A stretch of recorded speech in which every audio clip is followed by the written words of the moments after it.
Hello again. Once again, I am making cheese, and today I'm gonna make Chevre. I guess I was saying it wrong before. It's actually Chevre. Very similar to the feta. It's a little less complex, actually. It's really pretty simple. So I have my milk here. I need about 5 quarts of milk, so I've got 4, and then these 2 will add up to a quart or so. So that's fresh goat milk, not too old anyway. And I'm sterilizing my pot again. My niece asked me if I could tell her a little bit about some of the implements. So this is just a stainless steel pot. It's about, I think it's like maybe a 6 quart or a 5 quart pot to, hold the 5 quarts. The feta takes about 2 gallons, so you might want a steel pot that's about 8 quarts in size. It has to be stainless steel because if you use aluminum or iron, it can corrode, because the cheese is going to be sitting in there culturing, or whatever it would be called, for a while, so you don't want it to corrode in any way. And I wouldn't use anything that has a non-stick surface on it, because I've had experiences where that can kind of burn off too. You don't want it to get like pitted at the bottom or anything.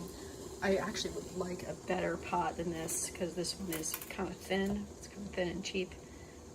So I wouldn't mind one that's a little bit thicker gauge stainless steel, but this works. So then I have my, this is like a cheese, it's called a strainer or skimmer. So I got these all from the Hoger Farmyard website. I'll put the link either in the description or across the screen. So I got this from Hoger Farmyard, and these are just regular measuring spoons. These are just regular metal measuring spoons. Just trying to get this at the right angle. So, and then I have my thermometer. So I'm sterilizing my thermometer right now. And my thermometer is just a Polder thermometer, which I got off of Amazon. It's about 20 bucks, 18 to 20 bucks for a meat thermometer. I use it for cheese, and I use it for meat. Like, my Thanksgiving turkey, I use this meat thermometer, or when I make a roast, I use it, and it's, just stick it in there, and then it has the long cord that you can actually put into your oven. So you keep the thermometer out here, and you put this in the meat in your oven, and then when it reaches the right temperature, the alarm goes off. So, and then I have my Chevre culture, and I have my rennet, which are I got both of those from the Hoger Farmyard website. Another question my niece had was about the cheesecloth, and I'll explain that when I get to the part where I'm going to strain off the cheese after the curds and whey have set. This is sterilized now, so I'm going to take my skimmer out and my measuring spoons and just put them on this clean plate for now, and pour off the water that's in here. So I just brought it to a boil so that this steam would sterilize the sides of the pot.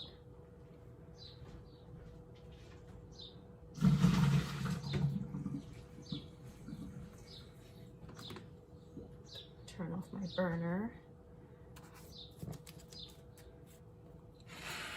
Let this cool for just a second.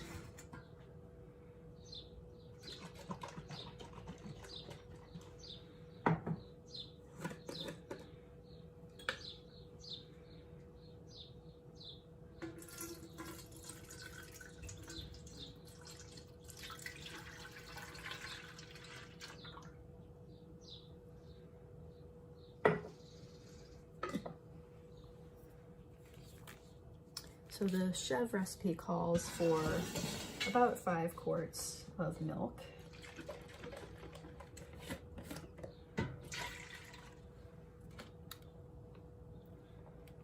And the Chevre recipe requires that you,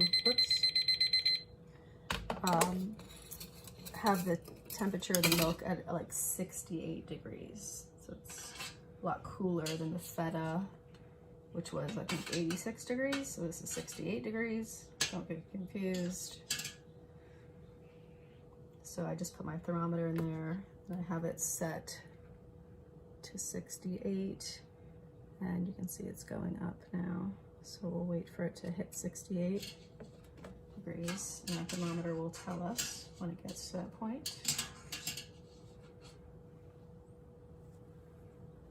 So the Chevre culture,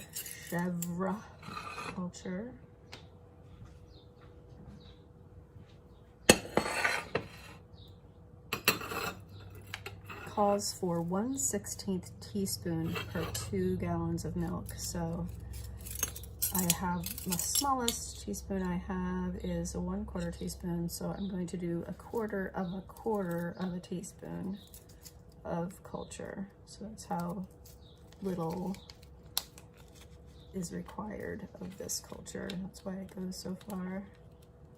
So I'm gonna basically eyeball it, because this is an organic thing, so it's not like chemistry where you have to be specific.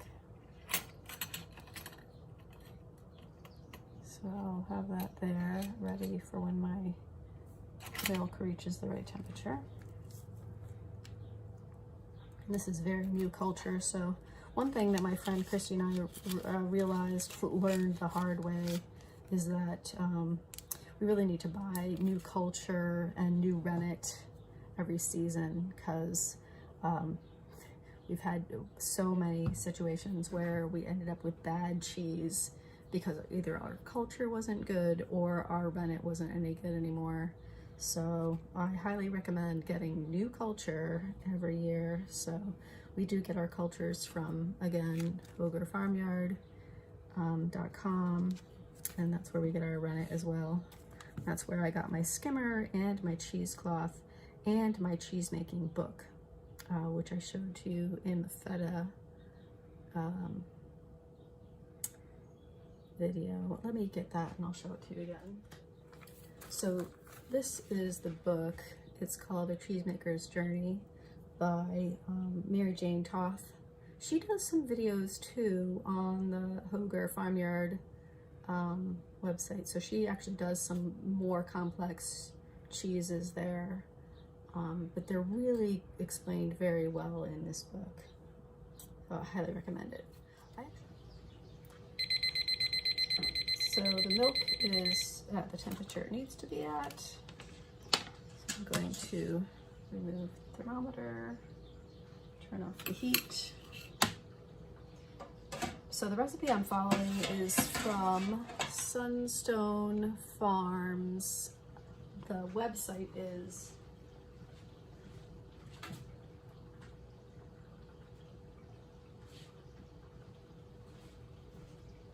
Sunstone. This website is Sunstone Farm and Learn, and it's making cheese.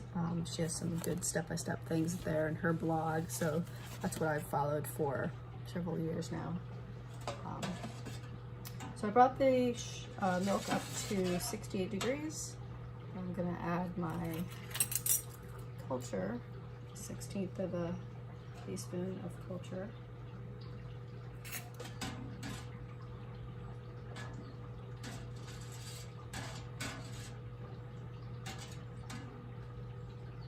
Just mix that in gently.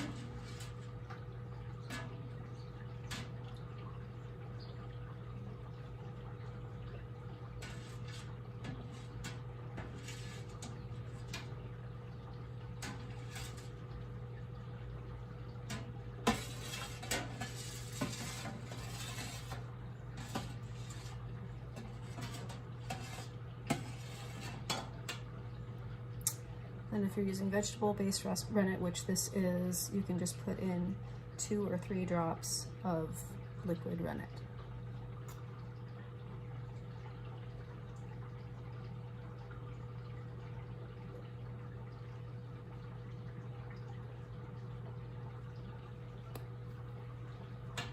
And I keep my cultures in my freezer.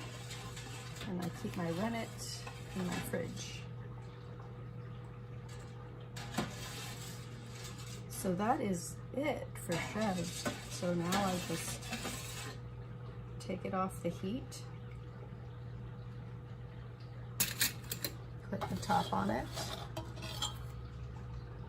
and set it aside in the corner of my kitchen. I probably won't store it near my stove. I'll store it over there a little bit. And just store it until tomorrow. Okay, I wanted to show you this cheesecloth, which I also got from Chevre Farmyard. They're really huge, actually. So this is actually, I think, half of a cheesecloth. So it's really pretty big. And it's not like a gauze cheesecloth like you would get in a craft store. It's, you know, it's pretty fine mesh, but it's not gauzy, really. So it's really pretty sturdy muslin cheesecloth. And you can get a set of 3 of these from Chevre Farmyard, and this is just a half of one. So I have a ton of these because I bought 3 and then I cut them in 1/2. So anyway, this is the cheesecloth that I use to drain my curds when I make cheese. So it has been 24 hours and the Chevre has been sitting in this pot in the corner of my kitchen quietly. And you can see that the whey has formed. There's the whey and there's the curd. So there's the curd. So I'm going to cut the curd.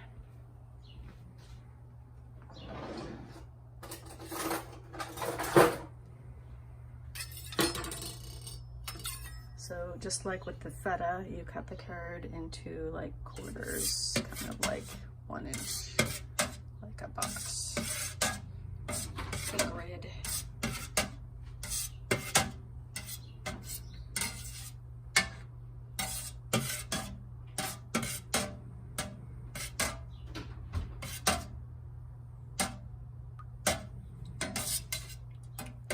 Try to cut some of the length of them by doing a little crossways. So there, the curd is cut. And then I have my cheesecloth suspended over a colander. And then I have a big bowl that's pushing the whey. So I'm going to pour off the curds into the cheesecloth.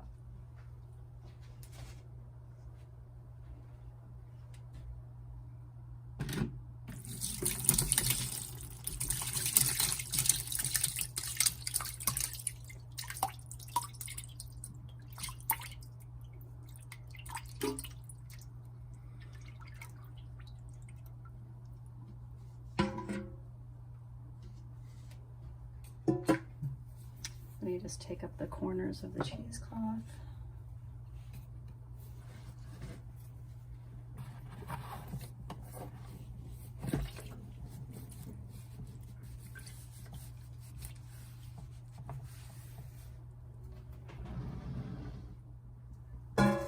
Then I suspend it basically over a wooden spoon over the pot that I used actually to make the cheese.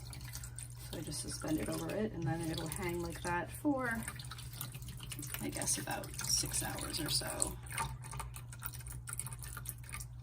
So, and then as it drains, I will continue to pour off the whey into, like, you know, a gallon bucket or something like that, you know, pitcher, until all the whey is off of it. So here it is, it's just suspended the spoon over the same pot, and then the whey will build up in the bottom of the pot, and I'll just continue to pour the whey off so it's not sitting in the whey, and I'll just pour it off and once it's all drained off, then I will put the cheese into 8-ounce containers.